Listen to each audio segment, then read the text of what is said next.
What if everything you were taught about owning a home, the proud white picket fence, the mortgage equals forced savings sermon, is actually steering you into a money trap? I'm Adam.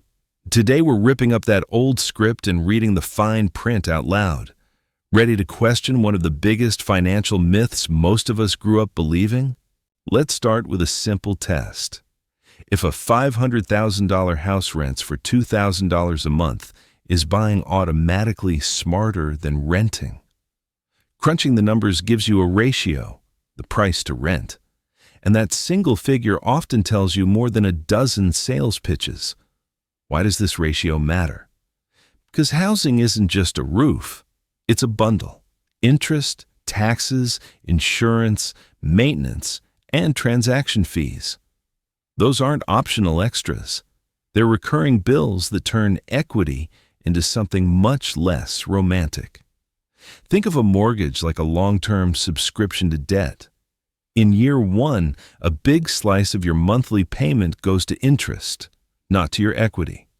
Imagine paying $3,000 a month and watching most of it disappear into a bank account you'll never use. How is that different from renting? Then there's the invisible taxman. Property taxes and insurance climb over time, and regular maintenance quietly eats a percentage of your home's value every year. A leaking roof, a broken boiler, those are not investments, they're consumption dressed up in siding and paint. What about that down payment? Picture locking $100,000 into a single house. Money you can't spend, can't rebalance, can't invest elsewhere quickly. That's opportunity cost, the alternate futures you just closed off. What could that capital do invested in diversified assets instead? Here's a concrete example. Instead of plumbing your savings into walls, you could rent a similar place and invest the difference month after month into a broad market fund. Over time, that invested stream compounds, and compounds quietly into options, earlier retirements, safer moves, or bigger emergency cushions. Which would you rather own, a stuck house or a flexible portfolio? Mobility is a financial asset. Got a job offer in a new city with a $50,000 raise? A renter can move in weeks. A homeowner may need months, agent commissions, and luck to break even, if they break even at all. That loss of optionality is often the unseen price of settling down. But my mortgage is fixed and rent goes up. Fair point. A fixed-rate mortgage is a real hedge against rent inflation, but it's not a magic shield.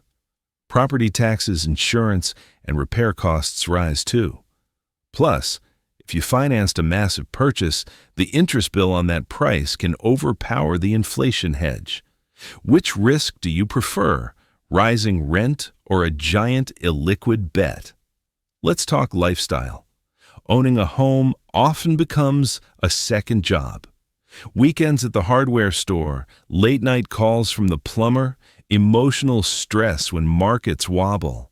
Renting outsources those chores. What is your time worth? Weekends fixing a deck, or weekends building your career, a side hustle, or family memories? That said, and I'm not soft-pedaling this, buying can be the right move for some people.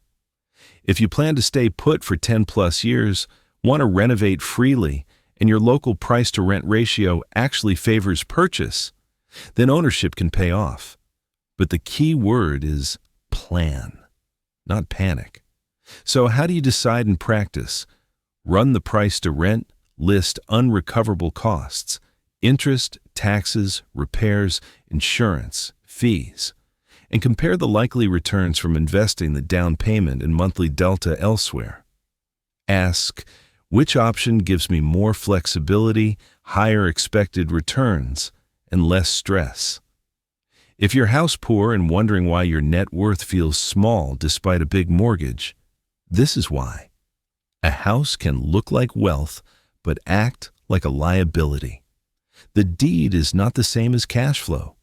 Which would you rather accumulate? Equity you can't spend or income-producing assets you can? Here's a final provocation. Rent with strategy. Don't rent out of shame. Invest deliberately. Keep liquidity. Move when better opportunities arrive. If your numbers later tip in favor of buying, buy from strength, not from fear. Let's end with a challenge. Run the numbers for your city this week. Price to rent, unrecoverable costs, and what your down payment could earn invested elsewhere. Post one surprising takeaway in the comments. I'll read a few in the next video. If this flipped your assumptions even a little, subscribe for short, ruthless money breakdowns. And hit that bell so you stop doing financial things out of habit and start doing them with intention.